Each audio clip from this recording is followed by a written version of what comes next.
Nakuramukije wowe ariko dutega amatwi. Buri mwaka umupira w'amaguru uraduha umustar mushasha canke umukinyi mushasha atarazwa akamenyekana. Benshi mu makinyi bashasha tumenya buri mwaka baba bakiri bato, maze bamaze kuja mu migwi mikuru yabo bakamenyekana. Ariko hariho n'abakinyi basanzwe bakuzwe banazwi banakina mu migwi izwi ariko baba bataramenyekana cyane kubera yuko igihe cyabo kiba kitaragera.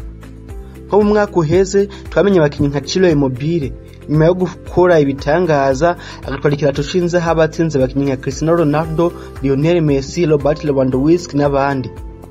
Muri 2016 hoho twamenye abakinyi nka Kuri Konti, Jamie Vardy, Riyad Mahrez n'abandi nyuma yo gufasha Manchester gukora amateka atwara Premier League. Uyu munsi saba tugiye kuvugako, ahubwo tugiye kuvuga kuri umwe mu bastar umupira w'amaguru wungutse mu mwaka uheze n'ubu tugikurikirana. Ico gihe yabaye umustar ku myaka 16 y'amavuko gusa. Yitwa Ansu Fati canke Ansu Fati. Niwe mukinyi wa mbere yavutse mu mwaka wa 2002 yatanguye gukina urukino rwa La Liga mu mateka. Niwe mukinyi akiri muto amaze gutsindira igitsindo Fc Barcelona mu mateka. Yatsindiye igitsindo ku myaka 16 n'imesi 34. Niwe mukinyi akiri muto amaze gukina urukino rwa El Clasico muri kinyejana ca 21.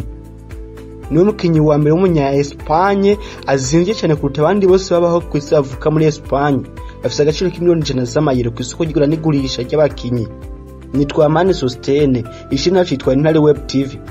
Nagusabye gukora sabone cyangwa subscribe n'imutara ikora kugira ntuzuzura cika ibiganiro vyacu vyibana cyane ku mupira w'amaguru. Reka nizire ko heje gukora sabone cyangwa subscribe.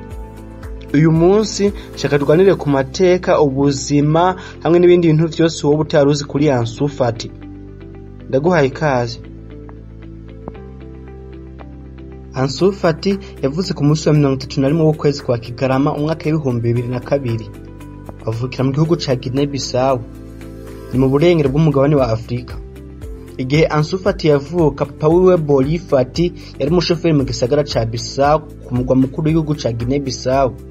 Mu gihe mama wiwe yari umu housekeeper, babandi bakora amasuku n'utundi dukorwa nk'utwo mu mahoteli, mu mavuriro canke ahandi hantu hose hakoranira abantu benshi. Ansu Fati yavutse asanga abavukanye biwe bane. Yavutse ari we mwana wa gatanu. Igihe yavuka niwe mwana wa kabiri w'umuhungu yaravutse muri uwo muryango. Mu myaka 4 imbere y'uko Ansu Fati avuka, muri Guinée Bissau hari hateye intambara y'abanyagihugu. Nyuma y'umwaka umwe nahavutse habitembagazwa ry'ubutegetsi muri ico gihugu nyene. Ico gihe vyasize ubukene, agahinda no kwigunga kwa banyagihugu muri Guinée Bissau harimo na papa wa Ansu Fati hamwe n'umuryango wiwe muri rusange. Ico gihe vyabaye ngombwa ko Ballon Fati, papa wa Ansu Fati, ava muri ico gihugu akaja kurondera ubuzima hanze y'igihugu kugira arabe icotunga umuryango. Ico gihe yagiye nk'impunzi mu gihugu ca Portugal. Agishikayo nk'umuntu atakazi yari afise, yashatse gutangura urugendo mu mupira w'amaguru ariko biramunanira uko yarakuze anafise ibintu vyinshi bimuhangayikishije. Nyuma y'igihe yarabuze akazi muri Portugal, yaje kumva itangazo ko mu gace kitwa Madrid mu gihugu ca Espagne ariko baratanga ubuzi ku mpunzi. Espagne isanzwe yegeranye cyane na Portugal. Ico gihe rero vyabaye ngombwa kava muri Portugal akaja muri Espagne arabe yuko yoronka ko kazi. Agishika muri Espagne vyahavugwa sivyo yahasanze, uko ubuzima bwaje kumumerera nabi, arabura akazi, arabura epfo na ruguru. Bivugwa yuko hageze yaho anasaba ku mabarabara. Akazi arasaba imfungurwa zo kurya ku mabarabara. Ubu yari papa wa Ansu Fati mu vy'ukuri. Nyuma y'igihe yagiye aramenyera bwo buzima bw'aho muri Espagne, azanamenyana n'abantu bake bake. Maze amahirwe aza kumusekera aronka akazi k'ubushoferi yarasanzwe akora muri Guinée Bissau ataravayo. Amaze kukaronka yagize amahirwe kandi akaronka ku mukuru w'igisagara ca Madrid yarashikiyemo ngaho muri Espagne. Maze ugukora cyane, ukwigenza neza, kwicisha bugufi vyatumye papa wa Ansu Fati akundwa cyane n'uwo mukuru w'igisagara yakorera. Maze nyuma y'igihe acamubwira yuko azomufasha kuzana umuryango wiwe wose wa muri Guinée Bissau umusange muri Espagne. Maze muri 2008 niho uwo muryango rero wimukiye mu gihugu ca Espagne uva muri Guinée Bissau. Muri uwo muryango no hari na Ansu Fati. Ico gihe yari afise imyaka 6 y'amavuko. Nyuma y'umwaka umwe Fati n'umuryango we bashitse muri Espagne, niho rero Cristiano Ronaldo yaciye asinya muri Real Madrid avuye muri Manchester United. Bivuga ko Ansu Fati yari umufana akomeye cyane wa Real Madrid hamwe na Cristiano Ronaldo muri rusange. Murayibona ngaho ku ifoto yambaye jersey ya Real Madrid. Ansu Fati rero yatangiye gukina umupira w'amaguru akiri muto cyane. Aho tugiye kuri kariyeri yiwe nk'umukinyi w'umupira w'amaguru nyine vyagiye yaracamo tuvuye ku buzima busanzwe niyo yakomotse. Yatangiye gukina umupira w'amaguru akiri muto cyane, awutangurira mu gace abo ngaho muri Espagne mu kagwitwa Helena. Ariko nyuma ya sezo imwe kubera kwigaragaza cyane akiri muto agumwa n'umugwi wa Sevilla w'abakiri bato. Muri Sevilla naho nta mwaka yahakinye. Uko nyuma y'umwaka umwe gusa sezo inageze hagati, abaskuti b'imigwi nka Fc Barcelona, Real Madrid baciye bamuvumbura ko afise impano ikomeye. Maze baca batangura kumugwanira, umwe ati ndamukeneye, uwundi ati ndamukeneye. Ansu Fati niwe yavivugiye ubwiwe. Yaravuze ati nari muri Sevilla igihe Real Madrid yaza ikanyemerera ibintu vyiza kuko ivyo Fc Barcelona yarampaye. Iyo migwi yompi yaraje no muhira iganiriza abavyeyi banje. Uku kumvikana kw'iyo migwi n'abavyeyi vyaje kurangira Fc Barcelona yinyegukanye, naho bwa mbere nemereye Real Madrid kubera rero yanyemereye ibintu vyiza. Nankeka rero kicizire kuri Ansu Fati cyo ko umukinyi w'umunyamwuga cyari kije nyuma yo gushigwa muri uwo mugwi wa Fc Barcelona w'abakiri bato La Masia, umwe mu migwi y'abakiri bato ikundwa n'abatari baki, yazamiye abakinyi benshi kubera ubuhanga no kwigenza neza n'ububasha ufise mu kwigisha abantu umupira w'amaguru no kwigenza neza muri rusange. Ico gihe rero Ansu Fati mu iryo shuri ry'umupira w'amaguru rya La Masia muri 2011 yari afise imyaka 9 y'amavuko. Reka rero turaba ubuzima yabaye muri La Masia n'ivyo yagiye aracamwo vyose kugira ashike hantu ari uyu munsi mu gusuzakira igihugu wa Espagne ashikeyo ana mu wa Fc Barcelona w'abakuze nyine muri rusange. Agishika muri La Masia Fati yatangaje amenyereza cyane ba La Masia kubera ukuntu yigaragaje. Ico gihe bene Takefusa Kubo no bana bari bafise ibitsindo vyinshi kuruta abandi. Takefusa Kubo muramuzi niwe mwana w'umuyapani akina Real Madrid gusa abu akaba akina muri Villarreal nk'intizanyo. Ugere nawe yakuriye muri Fc Barcelona mbere yuko avaye muri 2019 agozo na Real Madrid ibintu vyabaje cyane afana na Fc Barcelona. Yavuye muri 2019 yakoza akina na Fc Barcelona buye ngo yari n'umugenzi mfapfe wa Ansu Fati bagikinana. Nibo bana rero bagishikayo bari afise impano ikomeye mu gutsinda ibitsindi no mu kwigeza neza mu kibuga muri rusange. Kwari kwigaragaza Ansu Fati yanagezwe kizigenza wo mugwi wa La Masia w'abakiri bato. Niwe yari kapitene w'uwo mugwi nyene. Nkuko atakintu na kimwe rero ukora muri iyi singo buri inzitizi, na Ansu Fati yaje guhura n'inzitizi rimwe na rimwe mu buzima gera camwe muri La Masia. Muri Kigarama 2015 Ansu Fati yagize imvune ikomeye yatumye amara amezi 9 yiciye mu bitaro. Amezi 9 wiciye mu bitaro atamupira w'amaguru akina adatambuka, ahubwo yagize imvune gusa ntivyigeze bimuca intege, nta ntege nimwe vyigeze bimuca. Ahubwo vyatangaje abantu benshi ukuntu yavuye mu bitaro agarukana imbaraga zishasha, gukora cyane n'ubushake, vyatumye abandanya kwigenza neza. Yabanenje nkuko nyene yigenza neza, atsinda ibitsindo, abantu baramushima, abantu baratangara mu vy'ukuri bivanye n'impano nyine ikomeye yari afise. Ikankezo rya 2024 mu kakara 2019 yasinye amasezerano yiwe yambe muri Fc Barcelona nk'umukinyi w'umunyamwuga. Indoto ziwe za mbere zari zibaye ukuri. Yarayasinye ariko aguma kina mu mugwi w'abakiri bato kuko ntiyari bwakuri, yari afite imyaka 16 y'amavuko gusa. Nyuma yo gusinya amasezerano yiwe yambe muri Fc Barcelona, Ansu Fati yagumye akina mu mugwi w'abakiri bato nyene kuko yari akiri umwana nkuko tubibabwiye. Indoto zagiye kuri impame ku ikankezo rya 2025 Myandagara 2019, kandi ushobora ko ari nawo umunsi Ansu Fati azopfa yibagiye mu buzima bwiwe bwose. Niwo munsi yakinye urukino rwiwe rwa mbere muri Fc Barcelona y'abakuru canke nk'umukinyi w'umunyamwuga. Ikankezo rya 2025 z'ukwezi k'umunani 2019.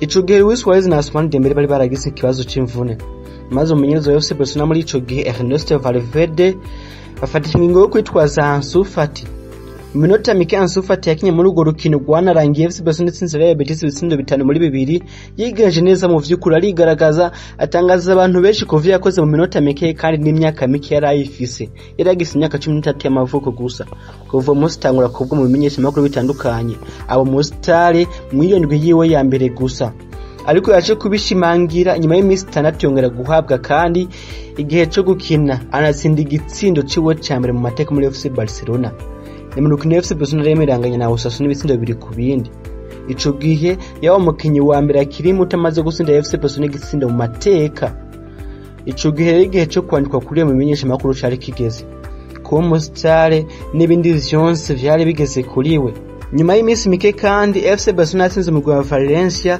ibitsindo 5 muri 2 Ansu Fati atsinda mu gitsindo yongera anatanga ipasi va mu gitsindo ico gihe yaba mukinyi wa mbere akiri mutabikoze mu mateka muri La Liga atsinze igitsindo akanatanga n'ipasi va mu gitsindo mu rukino rimwe muri La Liga niwe akiri muto yarabikoze mu mateka nyuma kandi y'indi misi mike Ansu Fati wa mukinyi wa mbere akiri muto atsinze igitsindo mu mateka ya Champions League nyuma yo gutsinda igitsindo mu rukino FC Barcelona yikiratsindamwe Inter Domira ibitsindo 2 muri kimwe muri ruhuhuma 2020 Ansu Fati yabanije gukora amateka uko yaba mukinyi wa mbere akiri muto mu mateka ya La Liga atsinze ibitsindo 2 wenyene mu rukino rumwe akaba yabikoze mu rukino FC Barcelona yemera atsinda Levante ibitsindo 2 muri kimwe nyene vyose vyiwiwe muri mukakaro 2020 Ansu Fati yongeye kwandikwa mu bitabo vy'amateka ya FC Barcelona arandikwamwo nyuma yo gutsinda igitsindo c'ibihumbi 9 mu mateka ya FC Barcelona Kuva ibayeho niwe yagitsinze yandikwa mu bitabo ni mu rukino FC Barcelona yemera atsinda mu rwa Villarreal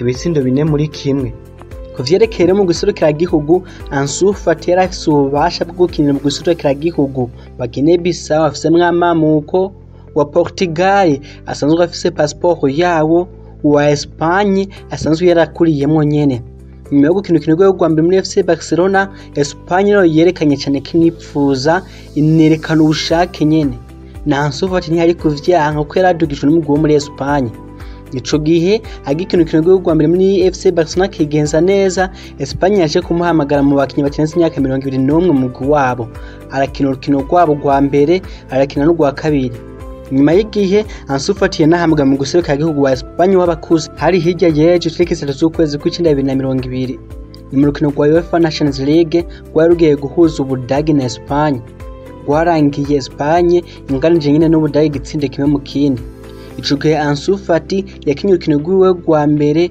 mu mateka mu guseruka igihugu wa Espagne w'abakuze yinjiye avuye ku ntebe y'abasubirizi nyuma y'imisi 3 igenekerezo rya 6 z'ukwezi kw'icenda 2020 ni hirya yejo nyene Ansu Fati yatsinze igitsindo ciwe ca mbere mu guserukira igihugu wa Espagne w'abakuze aca umukinyi wa mbere akiri muto ayitsindiye igitsindo ku myaka 17 n'imisi 311 yari afise Hari mu rukino Espagne yemera atsinda Ukraine ibitsindo 3 muri kimwe aho Ansu Fati yatsinzemwa 3 ico gihe banamukuriye penalty iza kwinjizwa na Gerard Piqué Ansu Fati yabandanije gukora amateka aho yanabaye umukinyi wa mbere mu mateka akinya urukino rwa UEFA Nations League akiri muto yakuye hagariko ka Anthony Ampadu yakinye urukino rwa UEFA Nations League afite imyaka 17 n'imisi 157 mu gihe Ansu Fati yarukinye ku myaka 17 n'imisi 111 tugereye ku buzima busanzwe bwa Ansu Fati uwariwe no kuntu ameze Ansu Fati nasanzwe ari umwana atekereza atavuga amajambo menshi akunda kuba wenyene akunda kubaho yiyumvira nyine co yokora agatera imbere agashika kure akabananya kwigenza neza mu kibuga akaba kandi tugiye ku rukundo cyangwa ku kuntu kuko ameze muri personal life akaba rero nta mugore afise ikindi nuko atanu umukobwa bakundana azwi ntibizwi yuko yo banamufise ikizwe nuko icakora cose ngiye interesa ku mupira w'amaguru abandanya akora cyane akarembana n'umupira w'amaguru gusa gatsinda ibitsindo nta kindi kintu Ansu Fati akora ikindi kuyo kumenya kuri we nuko asanzwe asenga mu bakristu afise ibiro 75 apima 1 na centimeter 78 ikindi kuri Ansu Fati uruka amahera yo bafise kuri konti canke net worth yiwe ishika miliyoni 4 z'amayero ku myaka 18 bwana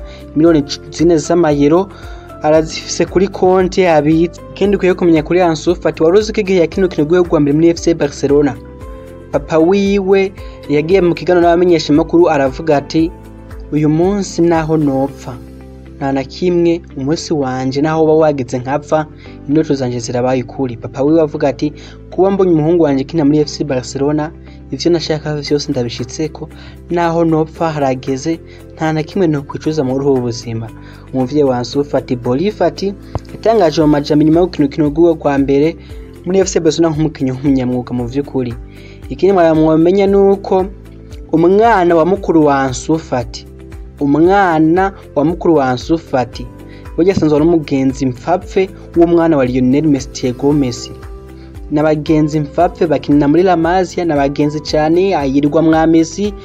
Byumvikana ko umuryango wa Ansu Fati n'umuryango wa Leo Messi basanzwe begeranye cyane, basanzwe bavugana cyane, banegeranye cyane. Iyo miryango yompi usanga yuko bifitaniye imigenderanire itari mike, bivanye n'ukuntu abana babo bavugana cyane, bakaba ari n'abagenzi famfe. Muri make rero tubonye ko ubuzima bwa Ansu Fati nuko nawe ari umuntu yavuye kure, wumvise ubuzima papa we yaciyemo, naho atari Ansu Fati yabuciye. Murumva yuko nabo ari umuryango wavuye kure, bivanye n'igihugu bakuriyemo muri Afrika mu ntambara zakunda kuba naho birimo biragenda bihera n'ibindi.